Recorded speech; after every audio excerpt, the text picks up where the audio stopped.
Amen. Muhammad mi bisa se wona den kremusum baaye anase obaaye na ewo ho nkopon shiraw nkopon sunjen kan nyina amen kom shadi Muhammad sallallahu alaihi wasallam anya wona den kremusum baaye Muhammad baaye no nan kremusum no na wo hodada oko Quran chapter 87 verse 18 and 19 nyankopon ka kira ni se som na de ma no eno na de ma Abraham ni Moses mu nyina oko Quran chapter 3 verse 19 nyankopon se som na de ma yes Islam salam no kire se asundue sa na oko John 14:27 yesu se me ko asundue na me den bi jamo nti Muhammad sallallahu alaihi wasallam nyankopon ka kira ni se som na de ma no anu na de medical for no ana Muhammad hu se Jew folk kuta Bible Christo folk kuta Bible enso som na enkremo for som no anya sa akwan no so na Christo for ne Jew for no fa so ye den asom nti Muhammad wo nipa na asem na kire na adwene so no wonte ase nti Quran chapter 10 verse 94 ana nyankopon ka kire an se sa wonte ase a onko he book na di ka ye den e ba ye no som na ye den ewom nti me to no mpaboa Quran si yemfa nyansa ene yenuan ma Kristofo no enhua de se de nyantokwa bie ma mehwe enti me tono mpabo na me shada ka sentafo de ewom asantifo de ewom timinya ka sentafo de ewom a Kristo ni hia me a osifo ko njongu na me choma kai ni so ko dura so do si Zakaria homa Zakaria nso yesala o masallachi wasi Yakubu homa Yakubu nso yesala o masallachi kremo no kora ya asantifo de 2 dino se subuli di Islam kremo no kra wa ya de ayama na mo kremofo son okwa Luke chapter 16 verse 19 no Lazarus wu ya okoda Abraham kuku kremo ni wu pa Abraham kuku makoda Kristo ni nsu wu pa Abraham kuku makoda na obeka ase ne etunyumbi kremo sum wo wei eye ebe monte ase yana na Abraham one na yere sela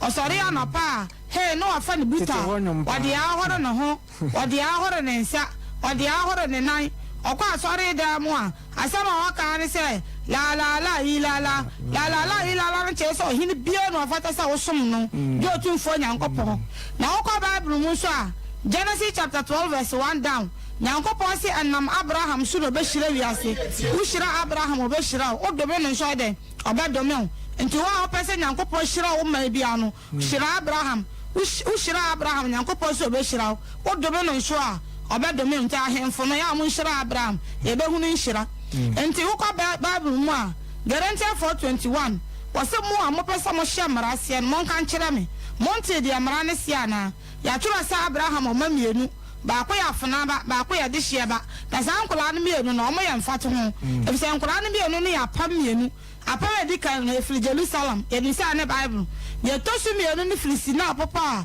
e wa Arabia buko efri Arabia no so aya Quran nti asema Quran be kanu na Bible ede edi ho adanse nti ko Bible man kremosom ya kosoma ye di ka de ne etiam na obi ahu se amara na eden aso ukwa Nehemia chapter 9 verse 4 wasi abasoma yemfa ya nintiam emfra gidiefo eduru wa nkremofo de ye ne yemfa adoma nti obi anim sa o maake a ye twa nti kremo no moni yo no ukwa Mose umeto sumienu etira du asan mudu nsu kwesi edo no baako nyankopon aka kire komshedi Muhammad sallallahu alaihi wasallam se sumna de ma no no de medical fo no enti ukwa Bible ma Mose umeto sumienu etira du asan mudu nsu kwesi edo no baako nyankopon aka kire Moses se onfa ya wonya kuduo na asonso nya ya wono mfa nshomum na mfa si ehia da no mo kwa akosoma mo mfa nsho ya den ehoro mo ho emra na nkremofo horo ya nsa ehoro ya na na enu anu Kristofo ni se ese nsuo so ensu corona ba ya no kora we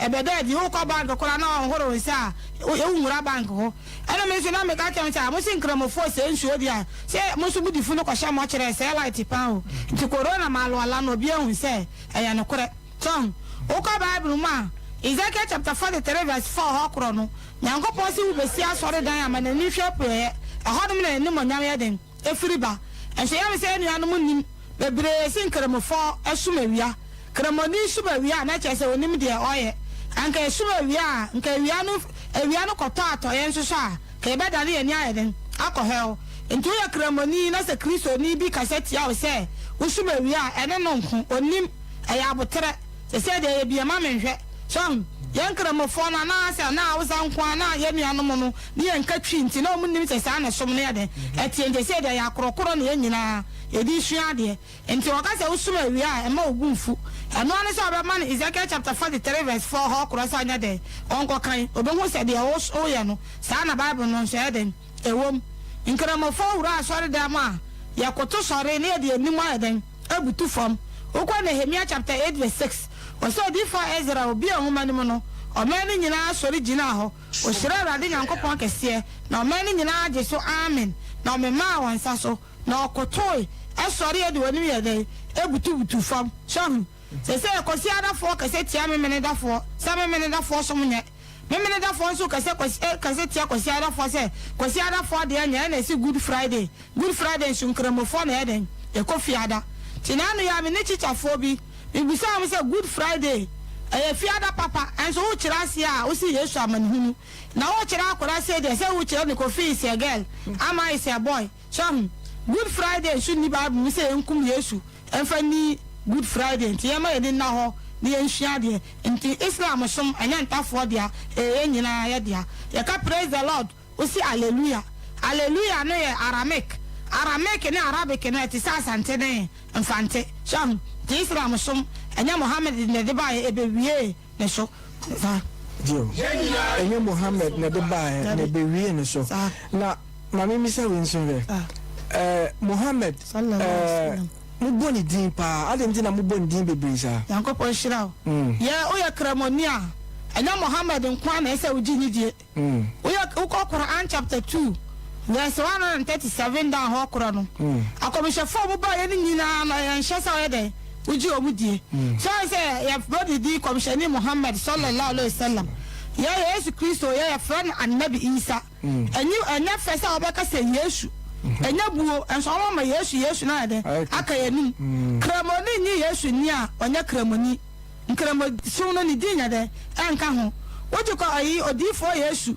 ana Yesu Kristo woji di na sa woji Muhammad di wonyi Moses ni a nkramo sunu dinya de enka ho John na me misa question bi wa ha sa wasemo ya wo kan se nkramuso omoji Yesu Kristo di 100% ba da be esase da be da a chakura ya ji Yesu di sire Kristo fo odro Yesu ma me ogunu ma ya fi so ba be Yesu ngo Yesu John chapter 14 verse 15 Yesu su do na di na shadia so ya ji Yesu Kristo di se onyankopon somafo onyanyankopon okọ Bible mu a Yesu John chapter 17 verse 1 to 3 o ma ne so kire soro ana o ka se jado na du shawba ni monyam na oba nso hye wani monyam sede ya oma me honam nyina so tumi sade bia ode ama me oma odan kwa na we ne dan kwa so be hu no kura nyankopon baako ene de wosoma no Yesu Kristo enti kwa John 12:44 otie mo ka se de ogimi die no anya me na ogimi die na ja oyede osoma ame enso na ne bebre no ade na da ne nyankopon chon ahonom na ya na omo nya adwene sabi ya ne ma Kristo fo kora bebre gidi se Yesu onya nyankopon chon onya me somafo ena de ya na ha ya ne se Yesu ne Paul kan sama yankremofo ye tie Yesu se ne Paul okwa Amos chapter 3 verse 7 nyankopon so wonya bibi ji wayi na di akire na di fo enso ye se no bebre na kwa Polonius omutie Paul sam asini de Yesu ya den ebeka so se Yesu ya no ya esua de a de Yesu baka no eno na de ya adwuma okọ Matthew 7:21 Yesu si nyamo amusimi awrade ana mo bako soro ayenem wa wuye magya na wo soro na pade no na oye den ona wo kro Yesu okọ Matthew chapter 20 verse 28 wasi said the oni papa na amase ya nsom na no kro oba so eden obesom so enso okọ Philippians chapter 2 verse 10 Paul na churo se nkotodwo nyina de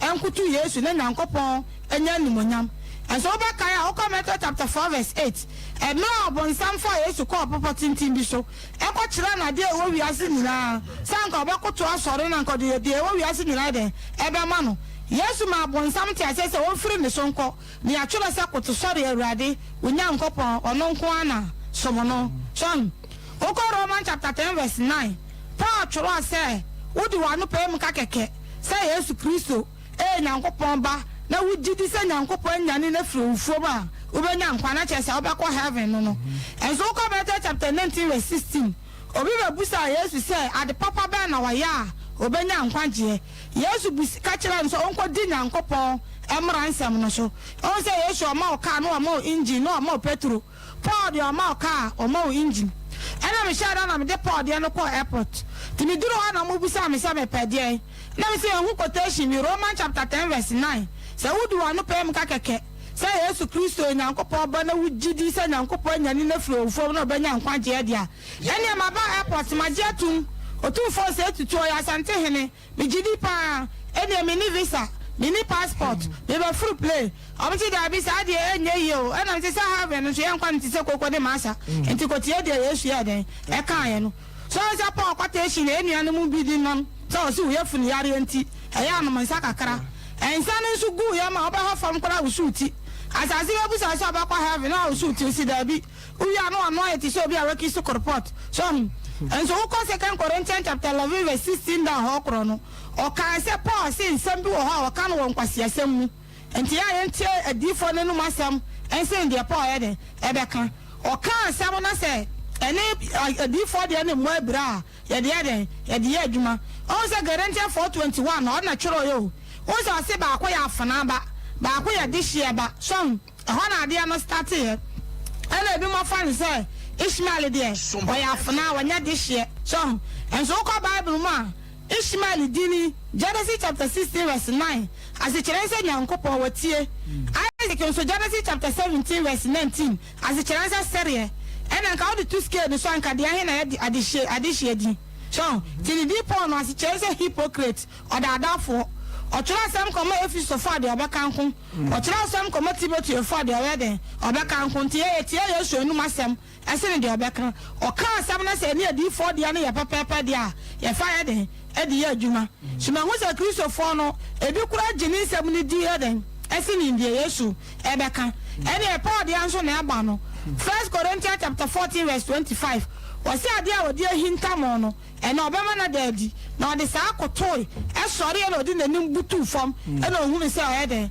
osum nyame ampa so o ka Bible man Nehemiah chapter 8 verse 6 wasi odi for Ezra obi anwuma ne mo no o mani nyina sori gina ho o shira rade Nyankopon kese no na o mani nyina age so amen na o mema wansa so na okotoi e sori e de onim yede e butu fam eno asoso na yede e ho Bible nti Islam som anya som foforo Muhammad anya na de Islam som e ba he ti anya ntafo de awomadi bi ba me say me question me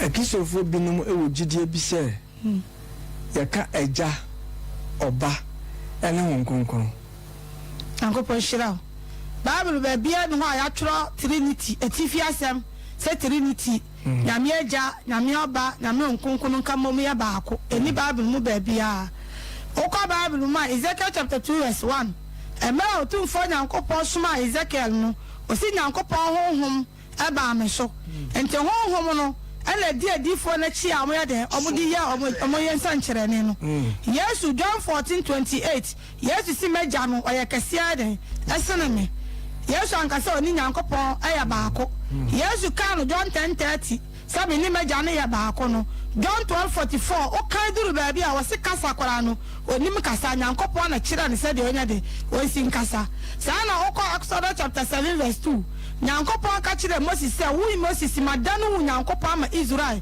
na no no nkira se o Nyankopon enti wo ma obi obo o ma John 10:30 no obo ni sem o ma John 5:30 ana na ro aho John 5:30 no Yesu si me de mentime nhame ho menya hwe tubi ni nyina de Nyankopon dia emra Yesu kwanya no owufuo no John chapter 11 verse 32 down aya amon kan ho Yesu ko hunu furu no kwa no wosu se Nyankopon su no kwa akwa lebi su anka hwa na baboaye na me a wosu so Yesu ma mu hunu se Nyankopon na ama ni tumi se wonfanye we ene obi esu ewiase ayade hwempa ya papa Yesu di ja ese ya mo ni ekọ school nyina mpa na enima ne se Nyankopon wo soro udi hote wa hini emra de opa wa asase so nya se ne na osoro eja ma ya de ana fa mfo so chaye eja mfa ya nkon so hem na ya firi musuom otumfo Nyankopon na nimonyam ne ayeye eya wodia empa ya wo be ya bibia no na ese wa den udi bie anti na mpa ya papa wa ya mo ana heribabo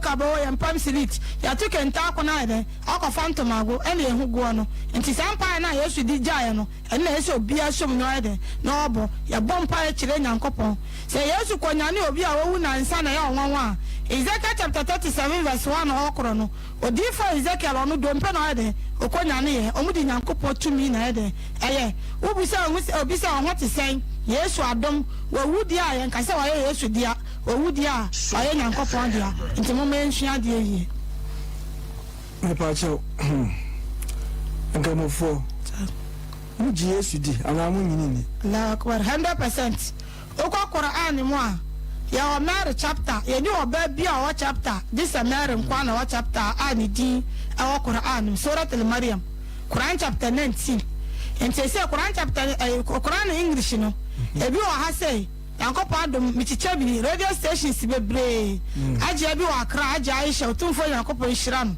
on na man me bi a mechiche o enti apese bia sa chapter no Quran chapter 19 from 16 to 30 enya Arabic na maka se muntibi nyade enkan English tweet yan so yade ho okọ Quran chapter 19 verse 27 emra ya na Mary wu Yesu na ju fo mu nim se Nyankopon tumi mu ena ma ni di nyinsa ya no na omodwene se na Mary okobo wu hubra Nyankopon yi kire na Mary se one de ma ne nkasa omo mu musa akola na akola ne be kire ba bia ofure ana mo ka kire na Mary se na akola oda ntanam ya beda na ya ne nakasa open senchire ni Yesu ye twitwa je Mary eda ya wo no dana na okasa ye nti ko John chapter 20 verse 30 o si Yesu ye senchire ni bebre nya ni nyina na ede ya tworo ye kremoni ni Yesu ni a onye kremoni ka se Yesu ya mpana ba sabi na ni nyansa yera na onye kremoni nti Quran chapter 19 no ya de baba ya Nyankopon ya do memre nti ya baba be pemra amu be kan ye kremofo ye kan bi upa ba bi a mu twa Yesu mpoa uno obi kasa na ka chense meme nya kromfo a na opa chese oyeden oya kromfo abonefo na mu peso mu kum no Yesu no John chapter 8 verse 40 to 41 to 42 eno mu twa Yesu mpoa se ye de ya hu ye dwamamom na chese mu gidi se o ma me o mu hu ne papa ne de na chese o mu twa ne mpoa se oya mpana ba enti ya de Bible no Quran ne ya nkyerɛkyerɛ no se ye kan sa chapter na mo ka se Quran mu na ewo enya Quran mu na ewo John 8:40 to 41 to 42 mo ka ko to sa asam ne ye de kraboni ka se Yesu yampana ba fa de ko limam ho limam be twa na mama no ho nyina bia na onim de o ka so nti sa pono no ye de yes ani wo ye kraboni na wonyi Yesu ni a onya kraboni Nyankopon bo Adam odidote na de ebo no Adam ni maame oni papa ena oyi ne mfem pade ena ode bo oba enti oyi oba efiri bamam bitumi hu na sa ba yi bama ya de efiri obam a woni Yesu enti yenkremofo no so da bia me ka se Kristofo me mremo mo bebre ne ya ka Quran na ya nkyerase so ese Nyankopon adom bra bi wo ofiri bantima ya Fran Abdul Malik Asare Quran wa kyerase abetwi open odua okọ kageti ani nyina oyede obetwe ama ese de akyerase abetwi ti ana mukọ no obetwe bibia ama mo kremonika se ehye mpana ba na onim de oka jo ma me hwe wenso ade na nkremofo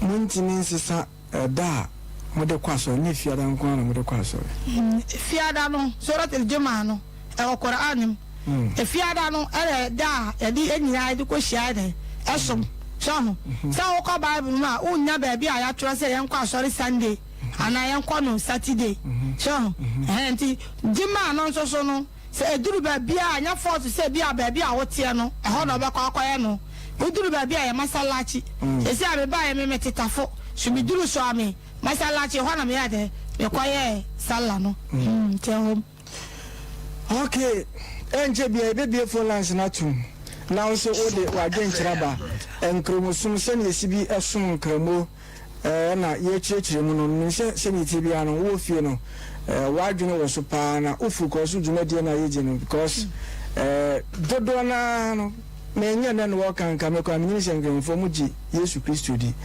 et wa to na no tuo se bia wo ye kamu na se wo nyi Yesu Kristo ni a o se ode ko malam ho ye twa mangasa isanse no mana dwumadi no wa yi bia firim ntino uhia se wo se yesa atwe wa adwene ba so se wo se uji Yesu Kristo die okay enche yebebie phone lines no na afi won so wa frɛ na wo de wa dwenkyera ba enche yebebie phone lines no na afi wo de wa dwenkyera ba ma hwɛ se wo a asɛm bi a wo de bebe bi na ya to aso a I say, any animal show. Yes, you quotations here. John 1:1 no. And then I say, Yabo, 10 years, Shan, what dear ye. John 1:1 no, Fitiasiano, not some no, not some Yankopon, or not send me a Yankopono. I summon up a dame, one amon one, or with your mum. And so, Oka Bible, John 1:1. What can I see? We are, Opera Sawa Tia. No, because I'm 33:6. But see, Yankopon in the Numasam and a boss Solani Assassi. And Isaiah chapter 55:11. Yankopon says, "Send me a film and no same Codini Juma." This a Koyedi and Tiam Shuma Samno and San Ade Abamin Chain. Oka Genesis chapter 1:3. Yankopon can send Sumia Hanade and I am Jasam so see a dear say na yo. So, Jenny told him so, Yamia Sembeo. Jasama Badane Honamno. Luke chapter 1:26.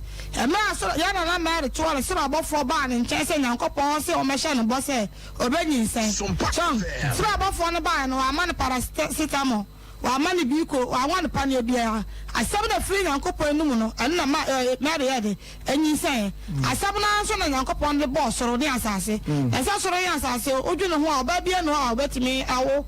A solemn idea, as I say, John. And I'm missing Uncle Ponk. I said, Momma, no, my amon, I say, Obini, a man, who come a booster, a tirame, say, Mudoncono, Uncle Pod in Yansa, and Tiasia, Hunu, and all the born idea. Tuko Job chapter 9:1 Hawkrono, Uncle Posho or body, no behind it, and Cano, son, Tinabiano, your bumpire, your bumpire, and show 2 for Uncle Pon, when the Timia Diana, I come shall phone a crowd bumpire, I would say, I would my own say, Uncle Pon 2 million already, I'm a 2 million, and now Modia. Here's you catch a letter 7:21. And no more Mussimi radia, and I'm about Osra, and what we have met Jano, was on a pedian, 1 hour okro. John, and I hear to Quanya no Ufono, or Mamuti, as I say, or person moves and Yankopon, I'm money to me, Sabay, or Umber in Yankopon, anyone yam.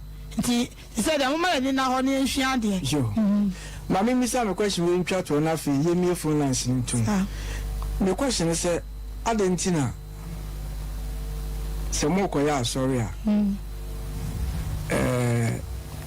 Your sofa penny back on her. Ofa Mike etiemwa se yendami onko asori na onse kwasiara fo na yeni isu asole fo no Kristo no ya kwa ya modon bia ya nka bibia ya retam na ko Argentina modie tise motiemwa mo bia tise time aso se yoko sir ana Nehemiah chapter 9:4.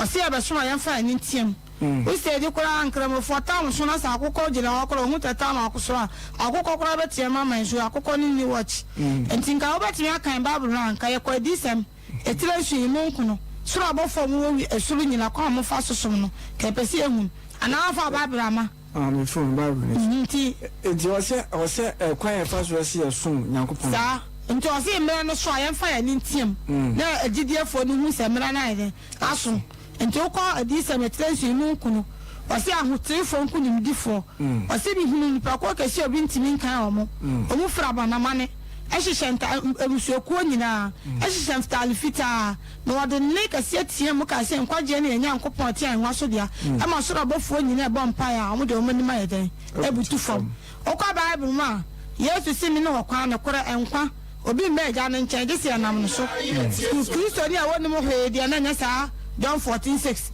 Yes, you come on Pie. Matthew chapter 26:36. Emra on the share for do baby first Gethsemane. O catch the share for answer wash am class to ko wo. Montana hanamona menye. Na Yesu ka na nim kakra na odi na nim yeden. Ekobutu fam. Oko Genesis chapter 17:3. Emra Abraham bon Pie nso na nim yeden. Ebutu fam and say I am hobrasia. Oko Nyankopon ma yesa oyeden. Obra ho ase. Enti empire kra ye bo ani kwase ye gina wase ebutu fam. Ya wa empire na ye wosom. Uko choba na uko didi anya fe na uko bu nkotodwe. Ezo wura nya meda mo de akwa ba fa so asom no. Ni sa enti na no no wo Nehemia chapter 8. Yes chapter no subie. Nehemia chapter 8 verse 6. O start free one ko ba mu se sa leader na odi o manim no. Na obro o mani nyina so. Ebi gina ni nifa, ebi gina ni bonkum. Na obi enwo manim no mani nyina ye den. E sori gina ho. O hire Awurade Nyankopɔn kese na o mani nyina de so amen. Na me ma wansa so na okotoi. E sori ye de oni ye den. Ebutu fam. Sa nsa no kra wo ya no. E exercise e ma wapom din. Sa. Ma me say me question twa to. Me pa cho maso ho nansi hu video bi. Am say on laptop so ni an kan yichiro. Mo kwa so la mo deliverance. Na be sa asori dem. Mo deliverance. Enye aso. On say yes we bi ho a ye bom paye. Na bi a ye bon deliverance na bi a wo twa ho no wo kasa. Bibi sa wo enkanofo bi. Oh, anyway. Boka for no yakasa omo mkuta na ntwe podio bi ho ase bra ho boni bo se no ma send video bi ama na asa wo firi nipa hunu ni nyina yaza nkramo sum ti asa ni mani nyina eya omo de yirakra omo nka ho kora empire de limam yesala ni bia wo bia wa pega won sa bom empire wo kuro mu kasa na de ohia obi ano na bom empire sile nyame Meda se ene yewura enkremosum ekwaya faso a yesun nkremo ya jinya medie ya ji Yesu Kristo di na ya je Muhammad edie no ene ya chechem nyampa na esu gede foforo ba obeti ase ye ekoi ye enu ba bia obeti ase papa ye okay me bia phone lines na tum iwi ana se ya simu twato na chese de me bia phone lines na tum he men ka number na kwa and then cheche na yede cheche na de wonso obeti me afre 0551 931 931 0551 931 931 0548 931 931 hello yeah. Me pa cho your friend so ka se friend fa. Me pa cho your friend na no ka se clear down. Na me jo bu ta ne se. E ba cho anko so no.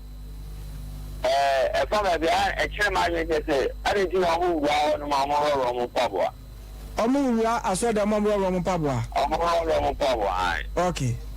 Nana obeyi wa no obeyi na no sisi ana nko nana ti obeyi wa no okwa Bible Exodus chapter 3 verse 4 to 5 wo kwa nya media ma yesa woro ompa bo fi se Nyankopɔn ka kire Moses se ba bia ogina no ɛhɔ ne asase konkono nti se wo wura wo dem kora na wo wura ompa bo anti Nyankopɔn da no kora na ne ndi kwa se odi fie de ekɔ da no sa se ye ne aye kwa so le aye shempa bo na enye ta okwa Bible mu a Exodus chapter 3 verse 45 or same fam pabo anye de enwura sori de cham okay hello yo papa me mama do me pa cho ya ju so me pa cho ya first o ka se friend fa me friend Peter na me free kono ba Peter mba che nti o we here and that question na me be bisa na mo amia o me yin mu na me be bona bas jo se Nyankopɔn nam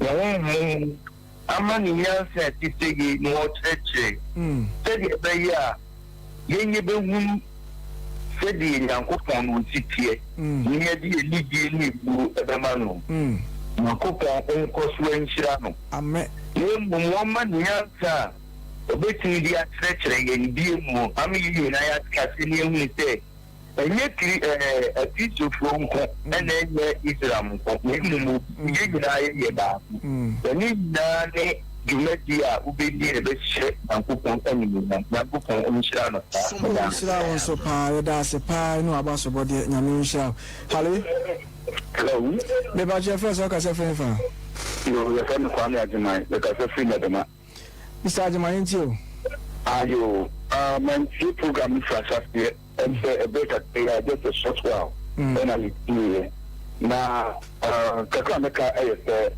anso bi fa ne senka mo for Jesus Christ I'm also omuji Jesus Christ now I want to tell you that the Omaya no they don't believe in Jesus Christ they don't believe in him in the sense to say You can't be Jesus Christ dear. Would you? Hello. Okay, it's not Sana. Oh. Emma, the baby woo. Exia Sina and Qua. Into what I bet you know, Eddie Fair and Pat. You know, Eddie and Quatia, Eddie Via Seno. What's any panel? Ubenyam Qua. Into your Tibby Yes, we, Nana Sassono, or sorry, you will sorry, and I'm so I'm a deep wosu in Queen, and no. Oh, what's a new mood? Okay, you know. I am any no air cannon. Or would it be a more use mono? Any no air cannon assuming. Or money did it say, will be better here. Your woman, or ye, Namasoma for another, Namikom. That is their belief in Jesus Christ. But the never did it say, Jesus Christ, and you are seeing now, that one, they don't believe in it. And he has said, used to be an only used to me. And since you made and tell me, into almost only be used to be, that I am powerful for so, and yes, I be a Christopher, and used to ATF. What is that, and never back community and whom the 3 year program is about ending. He is just misquoting the misinterpreting the scriptures. It was also when you know said the Quran no ekano. They don't want to have the no or they should come. Now you explain answer or no to have here. When we say Omokotanga, without our Bible, we cannot preach the Quran. Without the Bible, we can't preach the Quran. And one can say, so without your Bible, we can't preach the Quran. If you say they want to be here, he should come. May I train us here and come up with 9 from I was a man. Yes, who passages, yes, now, and can focus on Mujini, and yet a Christian for a Ginity. About your Mujini, and when you say, when you are saying, one man can you, or when you say, yes, now the man Castle or sorry, okay, we'll see where you are. You are no Pacho. What's your name? Now, let me na quotation now. What the preachy trash? I shot him myself. Now, go park. I shop to be a shaman na Yesu man and Sasso said, just mammy. Never the who. Any more job the power of other summer bonnet. No, Ubenas a quotation. I'm a coming over. I saw you. Our heaven. Me the Yesu when you say Uncle Paul Sumar, so my cancer and pan and cherami. Yamian Suman is so menu. Uko come to I don't 316. Said Uncle Paul, yes. Yeah, John 316. So be a Jimmy, what I said, Uncle. Jimmy, Jimmy, so I said, Kuno.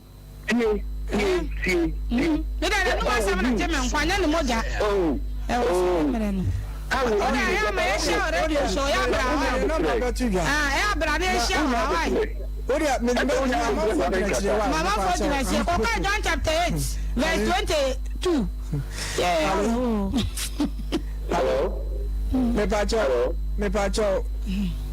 Good evening. Good evening. Me Pacho, what's up, Casafa?